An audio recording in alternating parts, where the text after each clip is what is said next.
Graça e paz maravilhosa. Hoje é a nossa primeira aula da mentoria Experiência do Lar. E eu gostaria muito que você tivesse esse livro, que você comprasse, tem em todas as plataformas, né? Porque é uma experiência única, na qual te ensina muito, traz muito conhecimento, né? Como tornar a sua casa um lugar de amor e paz. Amém? A autora do livro é a David Titus e Trina Titus, né? Traduzida por Suzana. E é um livro, uma mentoria que traz profundo conhecimento para tua vida, para tua casa e para o teu coração. Amém? A primeira aula fala sobre a dignidade e a santidade do lar.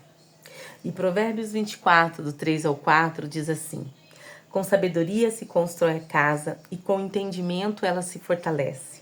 Pelo conhecimento, os seus cômodos se enchem de toda espécie de bens preciosos e desejáveis. Então aqui diz que o lar é onde o coração se forma. E a primeira instituição que Deus criou foi a família. No primeiro lar, o Jardim do Éden, ele estabeleceu a ordem divina para a vida em família, no ambiente dela. Deu instruções específicas aos primeiros administradores do lar, que foi Adão e Eva. E para que fossem obedientes e férteis, se multiplicassem e exercessem domínio sobre o seu ambiente. Deus organizou a família e definiu autoridade e propósito antes de dar a lei e antes de enviar seu filho à cruz. Ao criar para Adão e Eva um lugar de habitação caracterizado por segurança, de formação do coração humano, o modo como o coração é formado determina se a pessoa prospera ou fracassa. Então, é muito forte esse primeiro trecho, porque aqui nos ensina que é dentro do lar que o nosso coração se forma e é dentro do lar que determina se o nosso coração, prospera ou fracassa. É muito lindo e muito forte isso, né? Em Cântico dos Cânticos, Salomão, Apocalipse, a igreja é chamada noiva de Cristo. E essa expressão simboliza a preeminência da família no coração de Deus. Uma vez que Deus escolheu o relacionamento conjugal para retratar o nosso relacionamento com Ele, fica evidente que dá grande valor e honra ao relacionamento entre o marido e esposa. Então Deus, ele dá uma importância grandiosa no relacionamento entre marido e esposa, né? E ao longo das escrituras nós vemos que Deus conferiu a dignidade e a santidade ao lugar em que o homem e a mulher vivem junto. E é por isso que eu e você, todos os dias, nós temos que trazer, a santidade para dentro do nosso lar, a dignidade. E o que é dignidade? O que é santidade no lar? A dignidade do lar consiste em que os que nele habitam enxerguem e experimentem o seu valor. O dicionário define dignidade como qualidade moral que infunde respeito, consciência do próprio valor, honra, autoridade e nobreza. Então, o Senhor, ele dá tanta importância ao lar que ele quer que nós implantamos dentro dele a dignidade e a santidade. A santidade do lar é a sua pureza de coração, de propósito, sua integridade, santidade em tons e disposição. O lar é um dueto de devoção e valorização. Devoção a Deus combinada com a valorização um dos outros. Então você e eu, nós temos que valorizar um ao outro que mora conosco no lar, que mora dentro da mesma casa. O lar deve ser um santuário aonde a alma humana é carregada, renovada, revigorada, restaurada. E é muito importante, né, que a integridade e a santidade fazem parte do lar. Porque o lar é aonde o coração se forma. É muito forte isso, né? E o coração, ele foi projetado para o amor. Ele foi projetado para a paz, né? Quando Deus criou o coração humano, ele projetou para que prosperasse em um ambiente de amor e paz. Então nós precisamos trazer esse ambiente de amor e paz para dentro do nosso lar, não é mesmo? E isso é muito eficaz, isso muda tudo, né, no nosso coração. Quando a gente consegue trazer esse ambiente de amor, de paz, muda toda uma vida, né? Você está aí formando um coração, né? E inicia-se uma busca que se estende por toda a vida, que pode levar a lugares extremamente sombrios. Uma vez que o lar é o sistema central no qual ocorre o desenvolvimento humano, a função do lar, ela precisa ser cuidadosamente designada. Quando a família coloca em prática o seu plano para proporcionar o crescimento necessário para cada pessoa que vive no lar, os resultados podem ser maravilhosos. Você está pegando aí a importância de você trazer a santidade, né? A importância de você trazer a dignidade para o lar. Porque quando Deus criou a humanidade, formou-se a sua imagem, homem e mulher. Então, quando a família ela coloca em prática os planos para proporcionar esse crescimento, automaticamente tudo muda. Né? Por quê? Porque o lar, ele deve ser o nosso bem mais precioso. Amém? E todo coração precisa de amor, né? E logo devemos perguntar, o que é a imagem de Deus? Deus é amor. Ele, né? Deus é amor. E amor, ele criou o ser humano para ser amado e para amar, para prosperar. E toda a alma precisa de amor e de vínculos com os outros que ofereçam esse amor, né? E se em lugar de amor há rejeição, abandono, a consequência é uma alma que sofre de dor emocional e um coração repleto de mágoas. Então, como está sendo aí o seu lar? Será que o seu lar está sendo de frustração, de abandono? Reflita um pouquinho sobre isso. Quando uma pessoa não recebe expressões de amor, surgem inúmeras disfunções emocionais, não é verdade? E quantas de nós que estamos aqui neste momento, né, nesta mentoria, nesta aula, vêm de lares disfuncionais, né? Quantas de nós? Então, essa mentoria, ela traz para mim, para você, uma mudança, um diferencial que nós podemos fazer diferente, não é verdade? Embora digamos amo você, é preciso que o amor seja compreendido como verdadeiro, para que exerça aspecto formativo e proporcione segurança emocional a quem ouve essas palavras. Então, não só falar amo você, mas sim demonstrar. Tem que ter ali um afeto de verdade, uma demonstração real, né? Por quê? Porque todo coração precisa de paz, né? É preciso que o amor seja compreendido como verdadeiro para que exerça impacto formativo, né?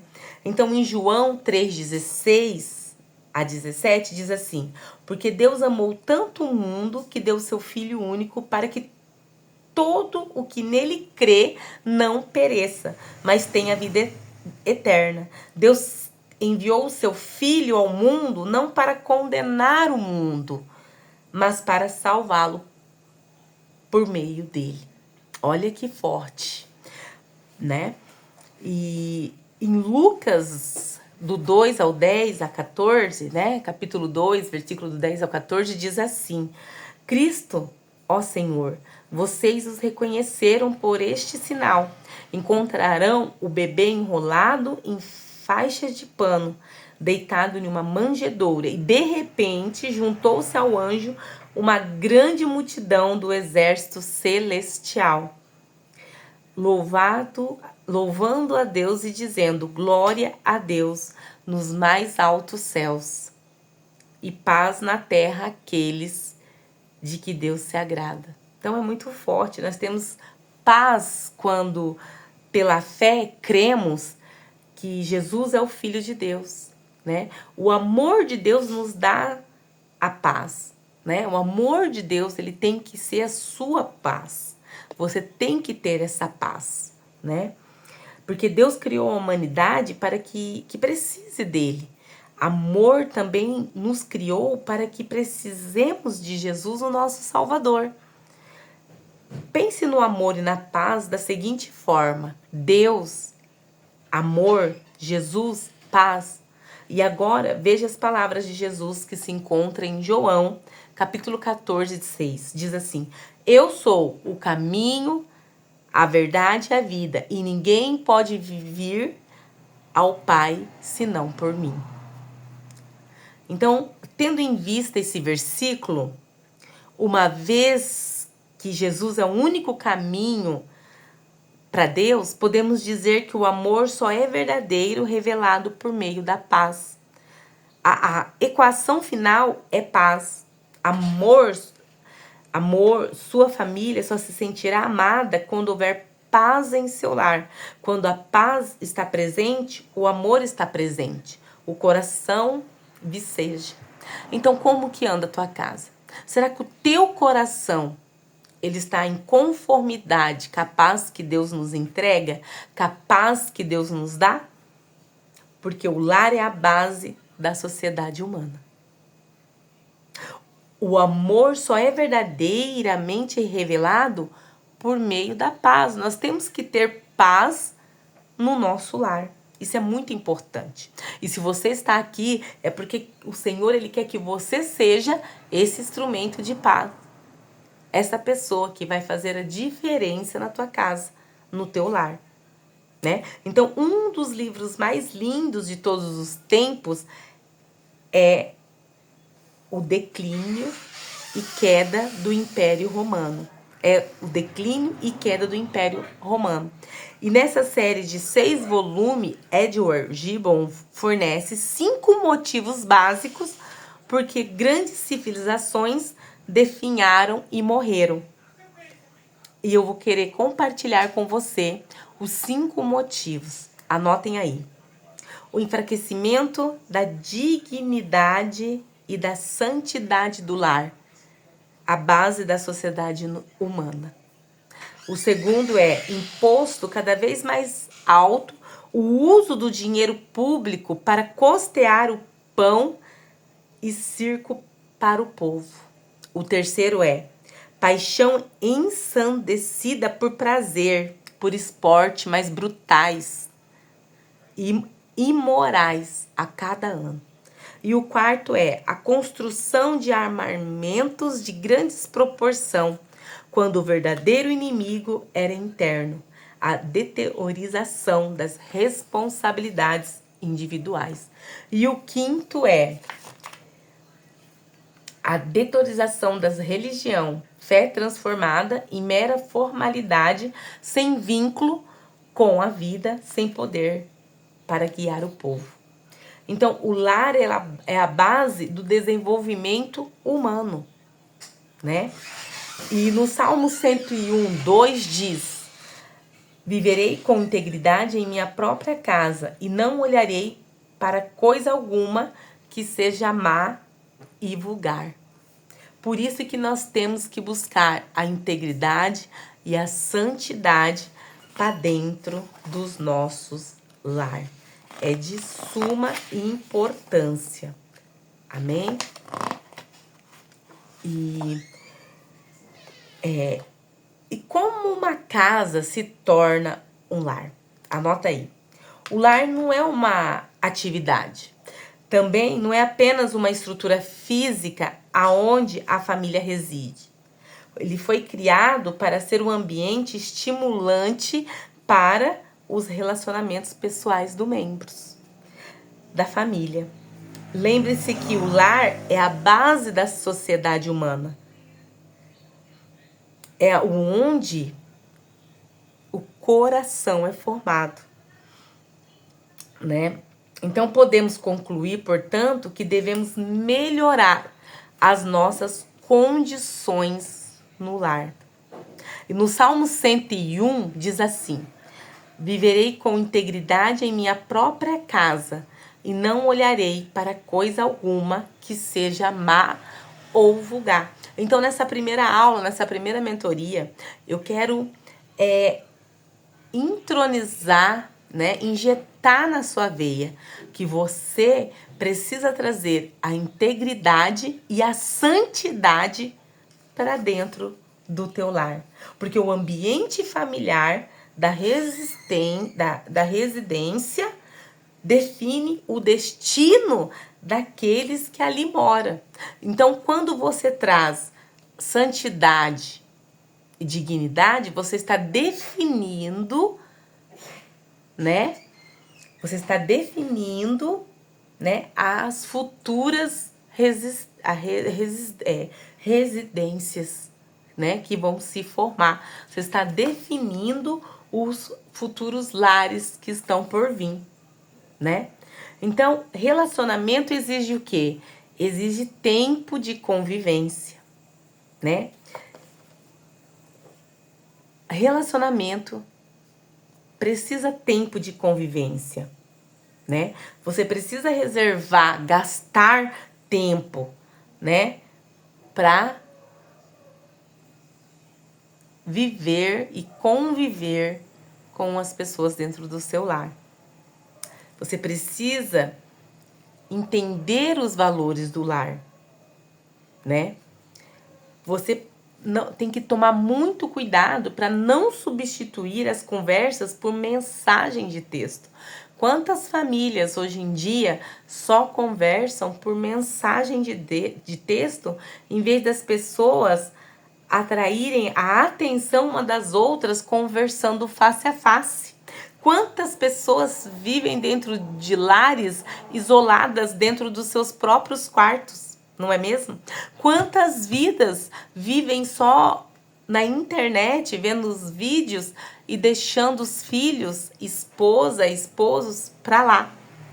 E nisso vai se esquecendo da grande importância que tem o lar, né?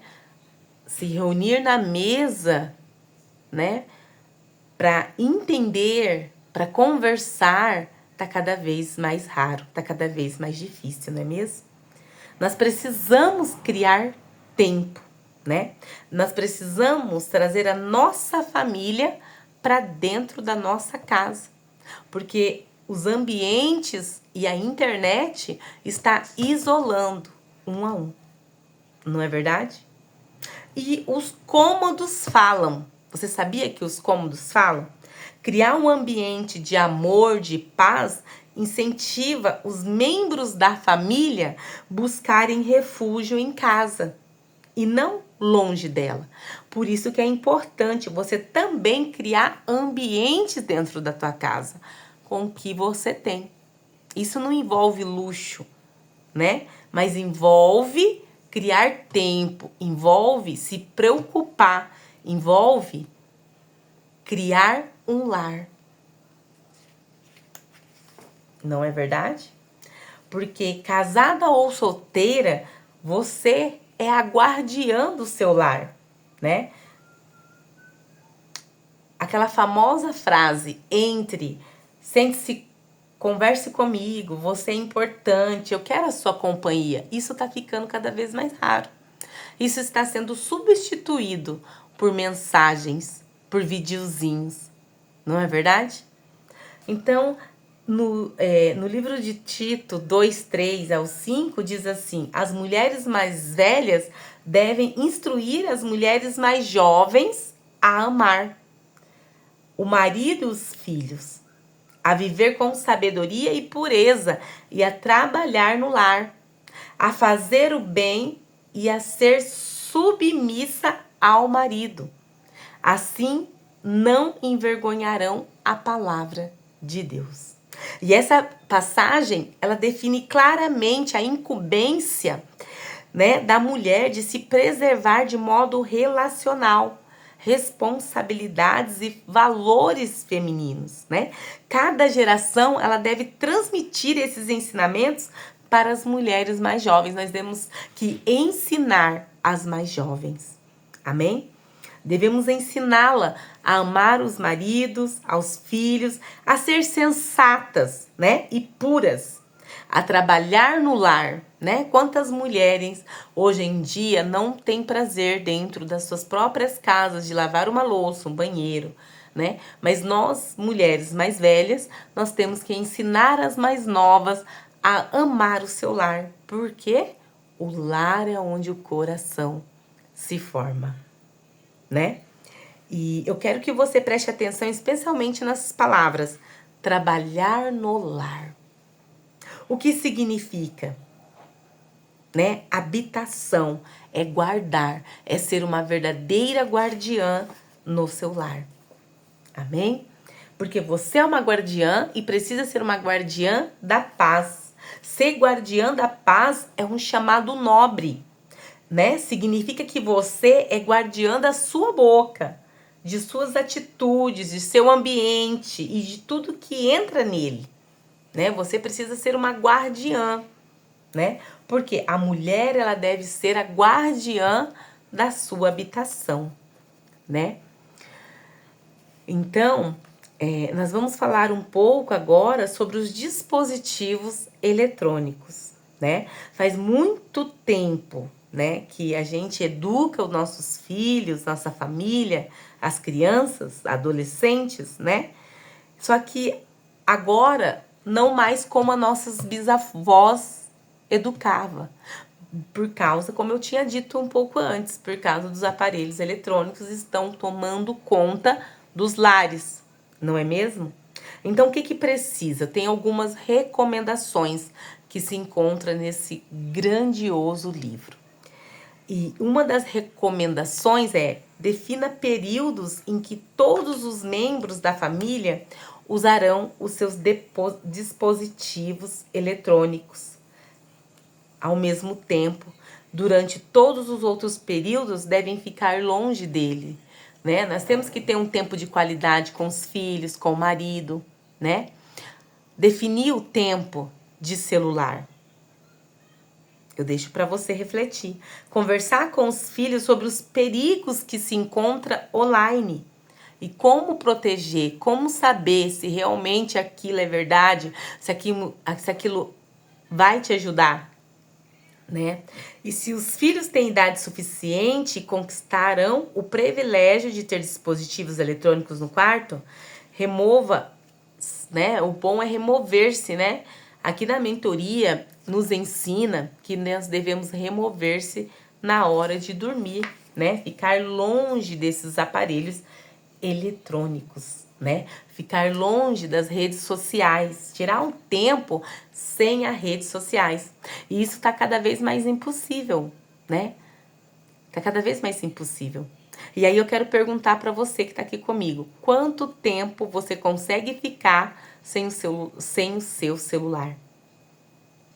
E se você quiser compartilhar, compartilhe comigo como que é a dinâmica no seu lar. Será que vocês jantam com o celular na mesa? Como que funciona aí no seu lar?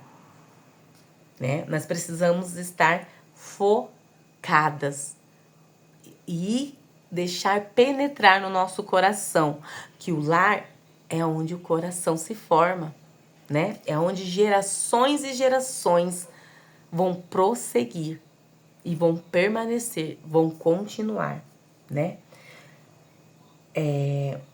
Quando mulheres aceitarem a sua incumbência de guardiã de lar, teremos uma sociedade melhor, né? O fato de você trabalhar para fora não te impede de você ser a guardiã do lar, não é mesmo?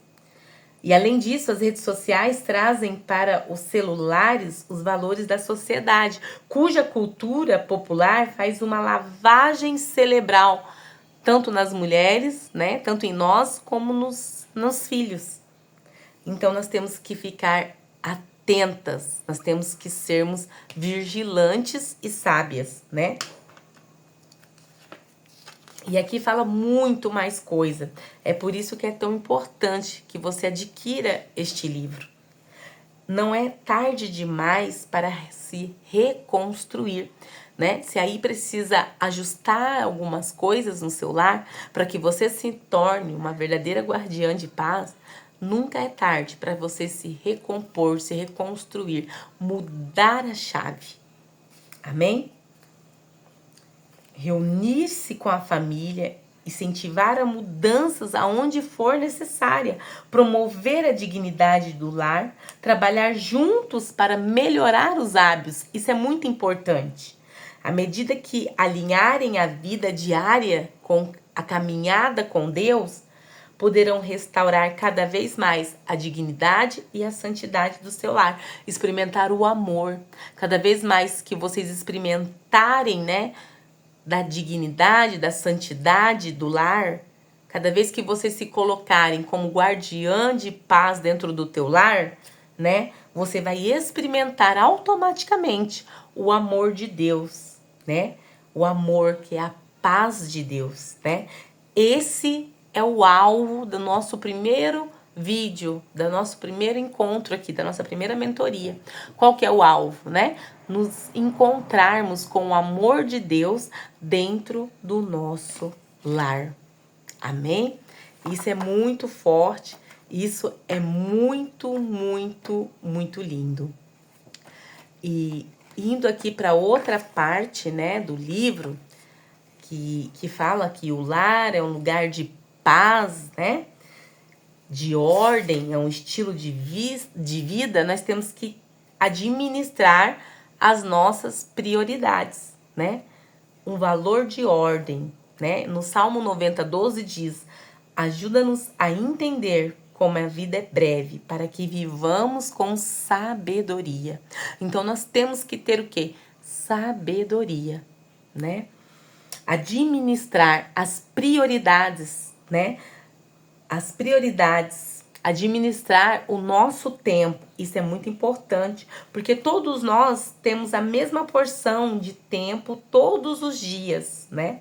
Mas precisamos priorizar, significa colocar em ordem de importância quando vivemos os nossos dias, semanas e meses. Nós precisamos priorizar, né, a importância para termos o quê? Para ter um lugar de paz, para termos o amor de Deus dentro do nosso lar. Amém? Tem muitas pessoas que é comum perguntarem: como você faz tantas coisas? A impressão é de que disponho de mais tempo que das outras pessoas, e não é assim que funciona. Tempo para mim mesmo, para a família, para os amigos, para os meus interesses, para o meu chamado, mas é claro que não disponho de mais tempo. Tenho 24 horas por dia como você. E o que você tem priorizado? Compartilhe comigo, responda aí para mim. Qual que é o que você tem mais priorizado?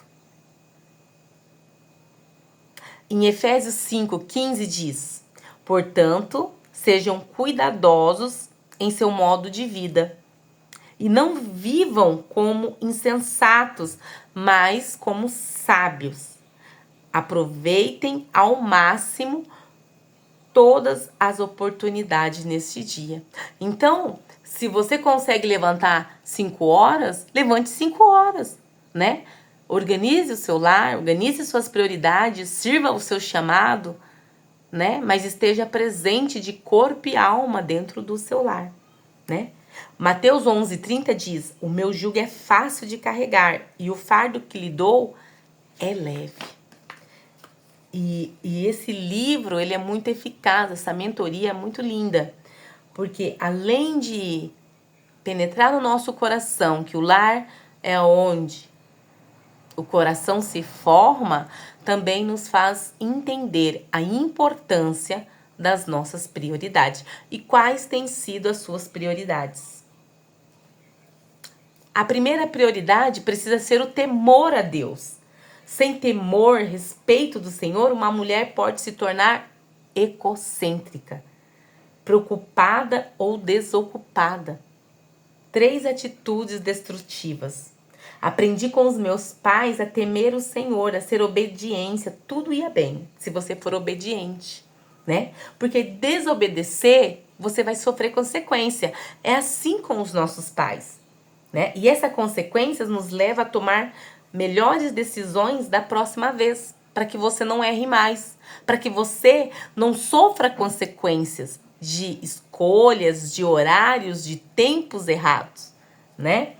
E David Titus diz assim: temer o Senhor é viver com cautela refletida, levando em consideração as consequências de cada ação.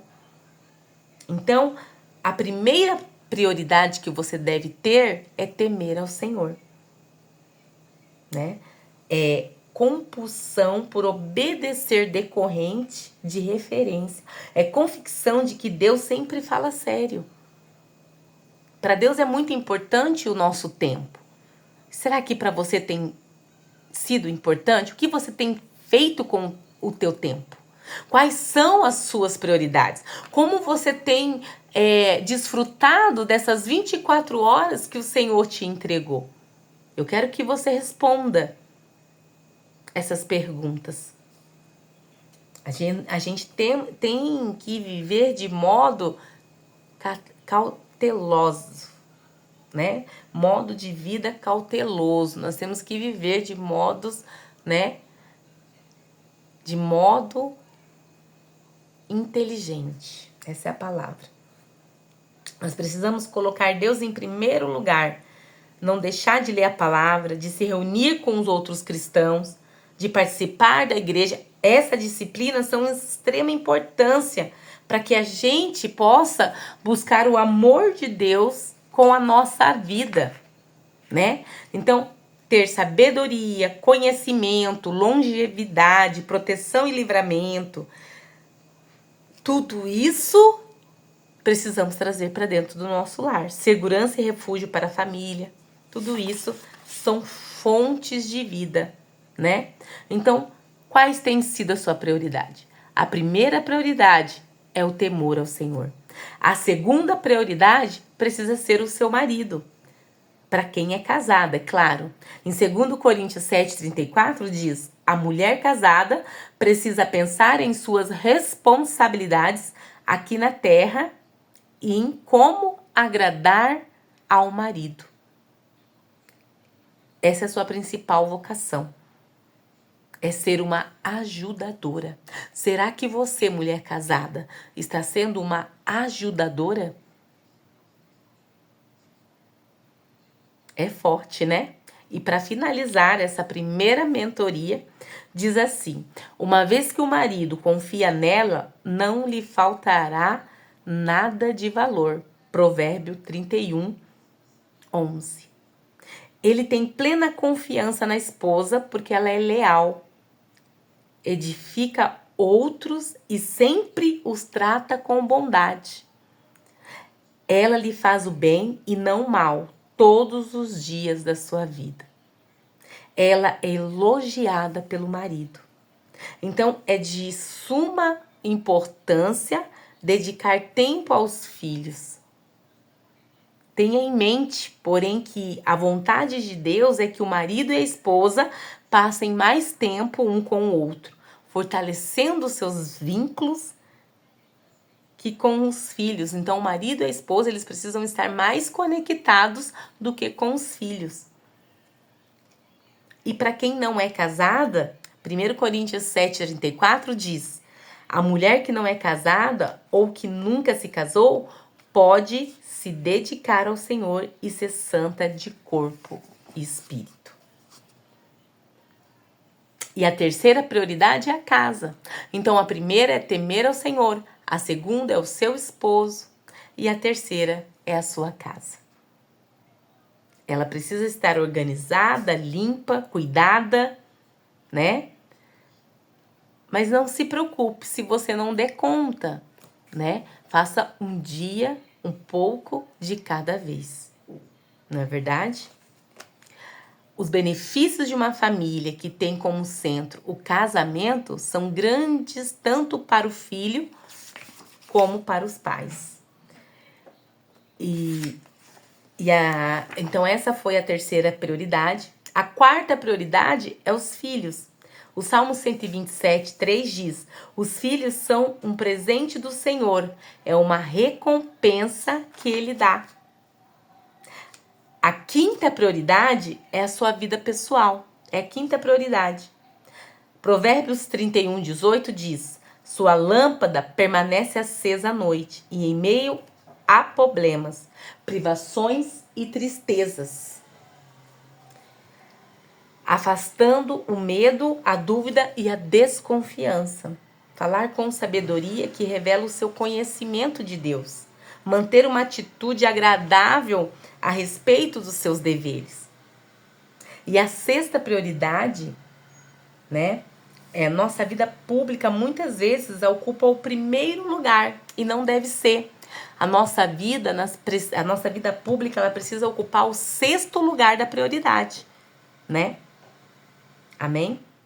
E para revitalizar-se, honre o dia do descanso, né? Eu desejo enfatizar que quando honrar o dia de descanso é importante para a revitalização pessoal.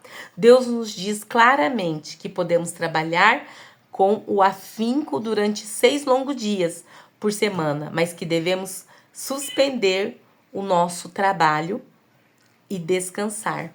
Proceder dessa forma é santo ao Senhor, né? Porque a gente precisa entrar no descanso, né? No descanso dele. A nossa alma tem paz, né? Nós podemos ouvi-lo, não é verdade? Então, de que maneira essa mulher de Provérbios realiza tantas coisas e ainda é capaz de rir dos dias que tem por vir? Ela tem prioridades corretas, não é verdade?